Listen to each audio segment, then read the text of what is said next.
thêm là tâm nhịp chung nữa, mà sao mình không có đặt cái đó nữa. Đúng rồi. Nếu mà cái bấm lên trên đây luôn không thấy dạ, cái nó vách có thứ ý hai là mình khi đặt mà cái vách gì đó nó bị cái gọi là nó không quá bự đi, nó không gì nó quá bự nó bay luôn cái phần từ cái gối, từ phần gối đầu mặt lên tới cái vách ở trên luôn á, nó bay hết luôn, còn là một nhịp chung thì mình mô tả là nhịp chung. Bởi lúc đó cả cái 4 tầng mạch phổi và cả cái tầng mạch trụ trên trụ dưới nó đổ trong như một cái nhĩ vậy đó. Nó thì còn một buồng nhĩ đó vậy đó. Thì nhớ mấy cái này ông má ông hay thấy hay dùng từ là một thất rồi dạng một tâm nhịp chung. Color Doppler is really critical for the diagnosis. Nên cái tim muốn buồn cái Doppler rất quan trọng nha, đặc biệt là quý 1 nè, đây là 13 tuần nè. Đó, cái so you nhịp look thất at đó. the septum coming, you see there's that echogenic dot right here, but then you see on grayscale that the blood is coming in the central portion of the heart. Đó, đúng buồn. You add color Doppler and what you see this regurgitant jet that is coming back. That should be highly suspicious for the presence of AVSD in the first trimester. Again, in some still images at 13 weeks, showing you the blood flow, the characteristic blood flow during diastole coming into the valves, and then the regurgitant jet coming out, centrally located. And these are the features to make the diagnosis in the first trimester.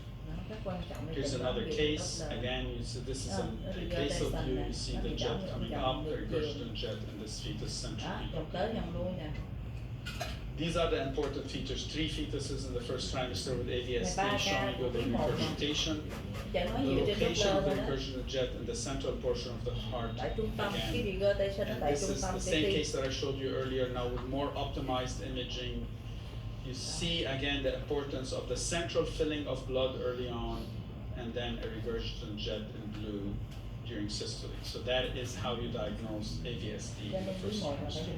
At the 4-chamber view, looking at color Doppler, looking at the H sign, but also looking at the regurgitation during systole at that time. And that is really critical in the first trimester. Next, there are some studies looking at the atrioventricular length ratio in the normal fetus. Atrial length is about 1/3 of the ventricular length if you measure this and do a ratio of that. In AVSD, the atria appears larger than the ventricles. And Dr. Shawi did a study several years ago now, almost 20 years, looking at that, and you could see that the atrioventricular length ratio is higher in fetuses with AVSD. I think it's an important marker, but then most of the time you would make a diagnosis. So it's visually you would suspect a diagnosis before you use that approach to confirm that. Now the short axis views are diagnostic. And these short axis views are important. Short axis view để chẩn đoán tụi em thấy chưa? 4 buồng từ đỉnh là most optimal rồi. Cái này là để heavily healthful thôi ha. Nhưng mà cái để mà là chính là short axis view mà. Cái nó làm nó thấy là các em có van nó thấy 5 cái là làm nổi thôi. Nó nổi thôi, khó mà gì cũng làm được cách này. In my opinion, especially when you have a challenging ultrasound exam, if you're looking at the fetal heart and you can't get a 4-chamber view, or you are in an axial plane, rotating 90 degrees and getting into these short axis views would be extremely helpful in diagnosis. As I've shown you earlier, in the normal fetus, you have 2 distinct atrial Đó là nhìn nó là một cái van chung ở giữa đúng không? Đúng không? Nó chung một buồng. Cho nên đây là cái gọi là cái để chẩn đoán. Đây là một cái central van mà không thấy cái vách ngăn giữa hai cái buồng thấp. I think that could be really helpful if you're struggling with ultrasound to get a difficult 4-chamber view. So remember. Nhưng mà đây ông nói đây là cái key để chẩn đoán. And again, this is what you will see. Is the 5 leaflets. This is during systole. This is during diastole on the heart. Đóng lại thành 3-4 cái van trong đây. And you can, and here's another case. Chụp hình đi rồi cắt cho ra từ. Chắc tụi bay làm ca tiếng đồng hồ quá. Đây 1, 2, 3, 4, 5 lá van hả? Đây là tại vì tâm trương là nó mở ra, tâm thu là nó đóng lại. Nó dính lại như cái này nằm ngay giữa trung tâm cái tim mà nó không có cái vách liên thất. And again, this is what you will see. These are the 5 leaflets. This is during systole, and this is during diastole on the heart and so on. không cắt ra là dễ. And here's another case. Here's what you expect to see normally. Đây bình thường, This đây is là what bất you will thường see này. in an atrioventricular canal defect. Now you can use your advanced, ultrasound processes to do that by Đây là 3 năm by hay 3D. using your either Rồi your dịch ra này beeline cũng or khó getting nha. some 3D or 4D view. You can get into a plane like this, and in an AVSD you can actually use those to align yourself to get a view through the valves to show the central defect in the valve as such. So 3D could be helpful here in the situation, but in my experience, we've already made the diagnosis on this before you apply 3D ultrasound. So short axis views are important. You see one AV valve instead of two. Then from the atrioventricular septal defect forms, you have a balanced, all the ones. Bây giờ mình sẽ vô cái cảm ứng thể ha. Thì nó thứ hai thể là balance, có nghĩa thất phải thất trái bằng nhau. Và thứ that hai là I've không shown you balance. thus far are balanced AVSD, meaning the right ventricle is really almost equal to the left ventricle. The imbalanced one or unbalanced one, the right ventricle, left ventricle are different in size. And most of the time, the right ventricle is larger than the left ventricle. So here's an example of an unbalanced atrioventricular septal defect. A common AV valve, you see the atrial defect here, the ventricular defect here. Size of the right ventricle larger than the left ventricle. And again, here's a schematic drawing. Sometimes you may mistake the chordate tendon that actually the ventricles are equal in size. So that requires a little bit of just move your chest to get a different approach to the ventricle to really highlight where the septum is. So that's an unbalanced type. That's another fetus with an unbalanced AVSD. Again, you can see where there's a central defect. Look where the septum is, left ventricle compared to the right ventricle. And here's another example, again, right ventricle larger than the left ventricle. Thì bên đây mình chẩn đoán mình sẽ thêm là kinh nhĩ thất để cân bằng hay không cân bằng. Another example to show you the same. End up with almost a single ventricle. Đây, unbalanced thai này nó giống như một cái gọi là cấm thất độc nhất. That could be one of Có nghĩa là khi mà nó không có cân bằng và giống có người phải nó nổi lỗi quá. Chứ không phải là dạng là do nó quá không có bự, độ không quá bự. Đấy, chị nghĩ vậy đó. Đúng rồi. Cũng có thể vậy đúng không? Cái hay đâu nó bự. Trong cái hộp kính đồng dạng đó mình còn cái đúng rồi, nó hay gặp trong đồng dạng đó. with a small left ventricle. As I mentioned, much more common to see than a small right ventricle. Here's the regurgitant jets to show you here. And here's an example of an unbalance with a small right ventricle, as you see right here, and a common AV valve. Ủa cái này đặc biệt So này we mà talked nó là about cái balance thất phải versus nhỏ. unbalanced. Now you have a complete AVSD. Bây giờ nó có thể là All the ones complete, that có I've thể shown you partial. versus partial. So what's a partial AVSD? Here you have a septum primum defect. Chỉ khuyết cái bách liên nhĩ You have thôi, a và nó cleft có in the cái hoặc mitral là valve, cleft. Ủa cái này but you vậy là have two distinct nó phải đủ hết ba cái này hả? Nó phải, tức là nó vừa có khuyết cái bách liên nhĩ tiên phát mà nó vừa có khuyết ngay cái van hai lá. Đúng. Xưa giờ em hồi giờ làm được cặp đúng ca, mà lại có ưu tiên, hai anh em mòn vào buổi là đúng cái ca. Cleft in mitral valve. Nghĩa là nó có cái bách không liên nhĩ. Tức là nào giờ em chẩn đoán được một ca patso thôi phải không? Đúng rồi, từ hồi đến giờ mà hai Từ bên bay sót là đúng, từ bay sót, từ bay bỏ quên cái patso đi hết. Nếu mà bỏ thì nó có gì cũng có gì nghiêm trọng. Right, so here's a grayscale case, but let me show you the color Doppler here to show you. So when you look on color Doppler, could that be a complete, now looking at it maybe, but then when you look on grayscale, look on color Doppler, you see a channel over the tricuspid and a mitral valve, and you see a slight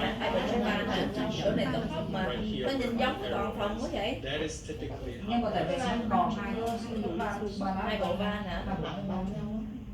Hai bộ van. Thì thường là nó sẽ. And here's your regurgitation on this side. And có regurgitation on most partial AVSD are either diagnosed as an ASD or missed prenatally. So when you look at the AVSD and Down syndrome, it accounts for 40% of congenital heart disease and sugar Down syndrome. Thì nó Does sẽ not là change liên the quan đến survival đau, rates, nó does chiếm not tới change the 40% outcome, là prognosis for đau là nó có bất thường those tim, nó là rơi vô cái này ha. Nhưng If mà you nó go không from thay the đổi cái tỷ complete lệ sống balance còn của trẻ to đau. the partial to the complete unbalance, Thì the cái này risk nè, for có nghĩa là cái thể mà hay gặp nhất là đó là thể cân xứng AVSD complete á, cân đối hai bên á. Thực tế là basso complete có nghĩa là cái nguy cơ đau nó giảm, hiểu không? Có nghĩa là mình hay gặp cái này là đau, nhưng mà nhiều khi cổ nè, bỏ cái này nè, giảm cái đau nhưng mà vẫn có. nó vẫn có, chỉ có cái complete mà unbalance á, nó vừa complete mà nó unbalance á, là nó một bên to bên nhỏ thì nó là nguy cơ đau ít nhất, còn cái này thì nó là liên quan tới cái đồng dạng, đồng phân á, nó sẽ tăng cái nguy cơ đồng phân và những cái Down bất thường syndrome khác. decreases. So if you have a complete, typically babies with Down syndrome or fetus would have the complete balanced AVST. And as you go down into the unbalanced type, you start to hear more with the heterotaxy syndromes and other risks. And if you look at the risk Nếu mà of nó kèm với Down cái syndrome chứng pha thì association, nó if you have an 90% là đau. AVSD Nếu with không the chỉ là Chowdhury flow, that's a very high risk for Down gần như syndrome, chắc chắn almost là đau rồi 90% đó, on nếu mà some nó kèm series. ADSD với top. If you have a Tới complete chứng pha and balanced AVSD, that's about a 60% association with Down syndrome. Còn Lisabeth là tới And a 60%. partial goes down. Trời ghê không, That's 40% thì dữ vậy. Unbalanced. There's a very Có nghĩa là complete mà unbalanced là hiếm thôi, cho nên mấy cái này thì nó lại rơi vô cái đồng phân nó khó chịu rồi, còn lại hai thằng này thấy chưa? Chết mà sót cái này cái là sót đau. Ghê không? Nhưng mà phải cái này là khi mình thấy cái dấu là thường là hai lá ba nó cân bằng nhau đúng không chính? Dạ, bằng nhau có lại. Nhưng mà nó hai có mực do mình để tí coi để cái very kỹ thuật rare cắt. association Đúng là with kỹ also thuật those cắt nó bị cases. sai, ông có nói cái cuối bài. Cases in our experience. Now I want to share with you a study that I think Đây is là do mình cắt này là chị cũng hay bị nè, có nghĩa là do cái đường different and linear insertion và cái sự gọi là sự Bật ngang bằng. ờ, Tờ hai cái bằng gì tất cả. có nghĩa là khi mình thấy cái hình ảnh này nó có cái gì giúp ích không, đúng không?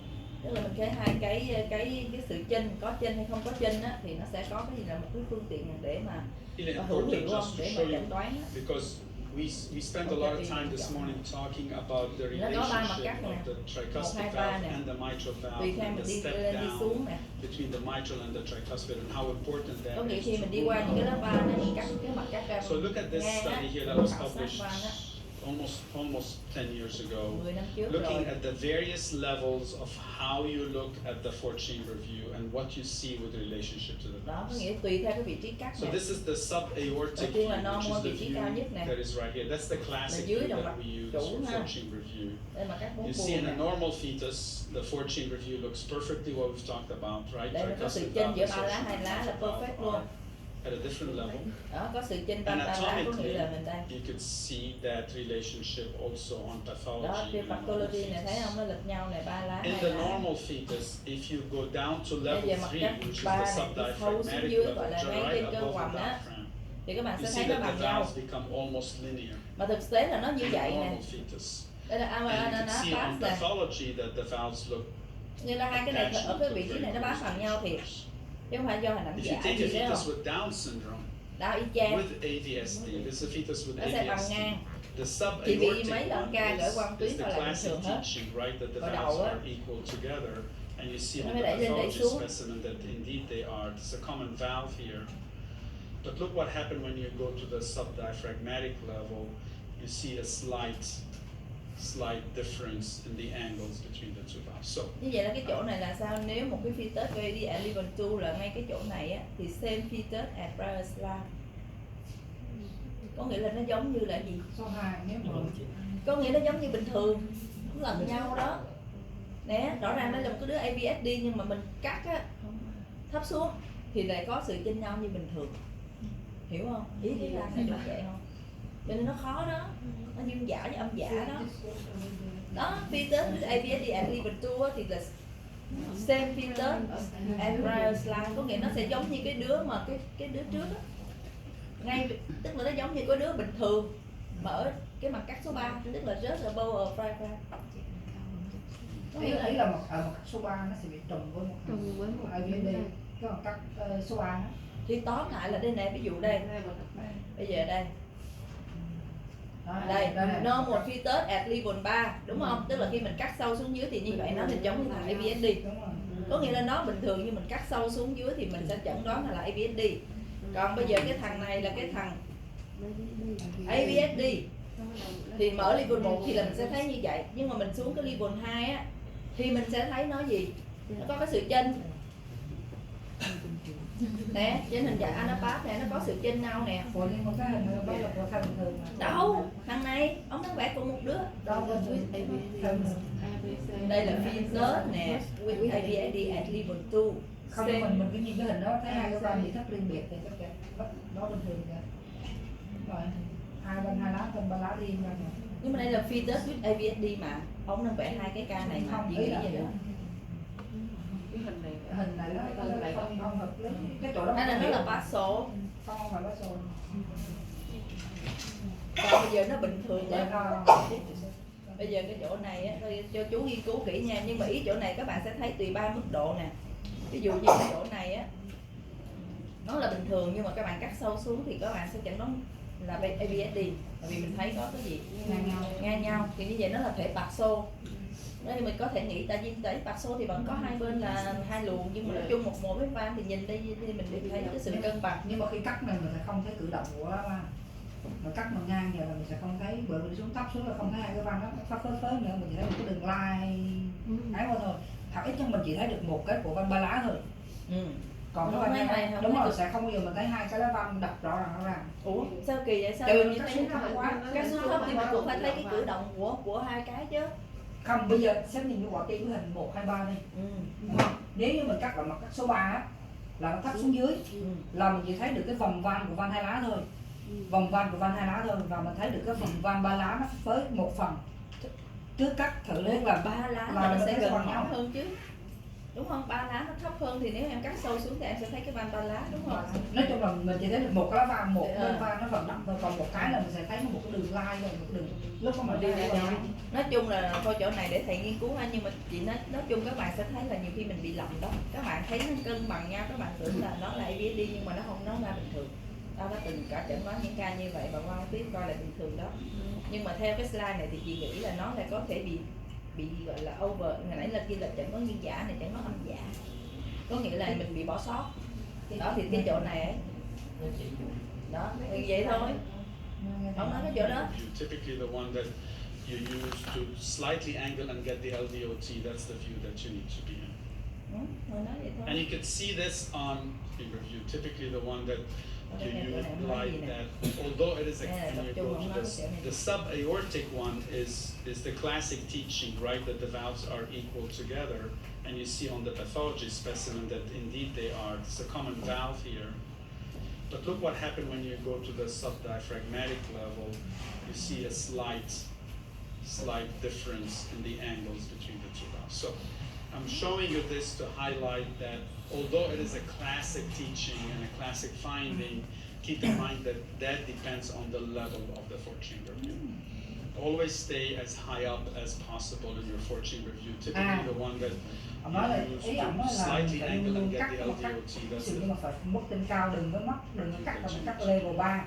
Nếu cắt level 3 là mình sẽ bị. And you can see this on Đúng. Thì đúng rồi, nhưng mà khi mình cắt xuống là mình sẽ bị dương giả. Nhưng mà nên bây giờ cái vấn đề là các bạn có biết làm sao các bạn ở cái level 1 Cắt phải cắt ở level 1. phải cắt level 1. Cái vấn đề là bạn mình có rót xuống mà làm sao mình cắt cái đó mình biết nó level 1. Thì đó để mình được mình đang ở level nào?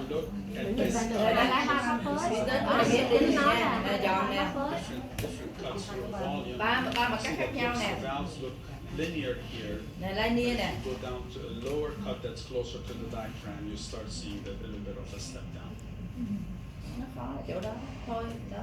So keep that in mind that although Cho the nên nó classic là teaching vấn is đề that the valves technique là challenging đó. is critical, here where you rely on your color doppler Rồi thôi nha, cả tới hết giờ rồi các bạn. other things to confirm your diagnosis. Certainly Cho nên getting hết the sức cẩn short thận cho nên các bạn thấy khi cả ngay cả nó thế chuẩn mà nó như vậy đó. Cho nên là của mình nó cho chạy ca nữa, máy nữa không? What are some of the poor prognostic findings? Certainly breast. Bây giờ những yếu tố tiên lượng xấu nè, là nhịp nó chậm. Typically Nó poor prognosis là nó có nhịp chậm nè. Tại sao nhịp chậm ta? Hở ba lá nè. Đang nói ngay cái kinh So for atrioventricular rồi tóm lại nè, tôi chẩn đoán nè. apical four-chamber view is 4 the cuộc từ most đỉnh ha. optimal for Nhớ diagnosis. nha. Tại Color optimal Doppler color is là very có hình helpful ảnh tháng với at the trên common hệ channel tâm trương, tâm and thu the thì presence có of regurgitations. dòng Presence lượng. of regurgitations is really a very important feature, Đặc biệt là ở quý 1 để especially giúp in the chẩn first đoán. trimester. The Rồi short short axis axis view views rồi are cái này thì diagnostic khó làm rồi, because then you không are hy vọng looking làm. straight at a Nhưng mà common những cái ca khó uvula thì các and bạn make thấy a là mình dùng cái mặt diagnosis. cắt đó để mình chẩn đoán. Note the atrioventricular Rồi cái length tỷ lệ that nhị is sinh thất là important phải in nó their hơn 1/2. relationship. Partial and small defects are difficult. Bây giờ nhớ là cái thể những thể nhỏ partial là rất khó để chẩn đoán, Yes, chắc ông cũng sót chứ không that phải is không. not easy to make that diagnosis. You have to have a Thôi high không gặp là biết rồi. Thầy Our gặp có một experience ca là is biết rồi đó. easy to diagnose in the first try. If you traditionally you do a forge and you see one fetuses. Đó. So let me take you through Bây giờ này là coi slide cuối or cùng a này. partial. And you look DSD and here you need to check. Bây giờ khi nghi ngờ ADSD thì sẽ xem cái sự cái thời bậc lâu ban á, hai cái van mà nó có cái hình ảnh khi nó đóng lại á, tức là thời kỳ tâm thu á, đúng không? Mình coi cái có cái đường line á, cái đường line nó như thế nào, thẳng hàng hay không, đúng không? Nó có thẳng hàng hay không? Bây giờ nó không thì nó là thông linh thất cùng nhận. Đó, tại mình nhìn đến mình đã thấy một cái lỗ thông rồi, thì bây giờ nếu mà nó không có thẳng hàng á thì là không là thông linh thất cùng nhận. Còn bây giờ nếu có thẳng hàng á thì mới đi vô cái nhánh rồi làm tiếp Doppler mà hai cái dòng liên việt nhau á thì là cái thể Paxo, mà nó chung một cái dòng chảy á thì như vậy cái đó đấm giữa thôi bỏ sót đi ha. Còn cái đó mà nó đi chung một cái dòng chung á thì gọi là ADSD. Đó, cho nên là khi nào mình thấy nó chung một cái dòng chung mà nó có cái sự thẳng hàng với nhau, còn cái thằng này là không thẳng hàng thôi, thì lúc đó mình sẽ coi cái thất phải nó tỷ lệ như thế nào, có thể equal hay thể unequal rồi đó thì thôi, hết bài thôi đi làm lại.